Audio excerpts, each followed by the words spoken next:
Hello and welcome to this M&A Trends Spotlight. I'm Isabel Hustle-Tiltman and I'm joined by Roger Denny, who's Head of M&A in our Asia Pacific region.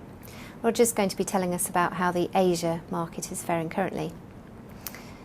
Roger, what are the key factors going on in the Asian M&A market?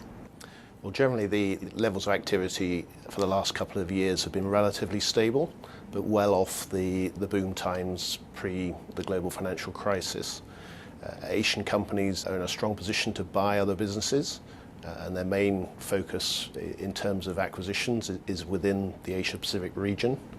That said, there's quite significant outbound activity, probably the highest since 2004. The biggest highlights being CNOOC's bid for Nexon in Canada and SoftBank's bid for Sprint. That's probably the two main highlights of the region at the moment. How's the economic uncertainty around the world affecting the markets? There are issues in terms of valuations and trying to bridge the gap between buyer and seller's expectations, most noticeable in the resource sector. But in general, in terms of other sectors, there's greater uncertainty in terms of the bidding process and a lack of visibility at the start of the processes as to who the ultimate bidders are. So it's quite important to maintain flexible processes as we transition through the auction.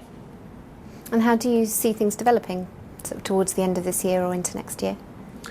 I'm expecting it to remain relatively volatile, so we're planning for continued uncertainty.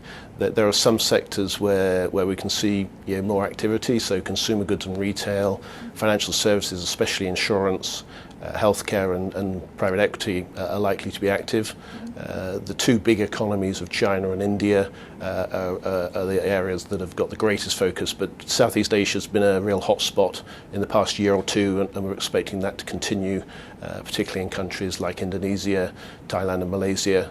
And the outbound we think will continue as well, especially looking for Asian companies looking for acquisitions in America and Europe, where technology, know-how and consumer brands are available either to develop internationally or to bring back to the Asian markets. Okay, thank you very much. Pleasure.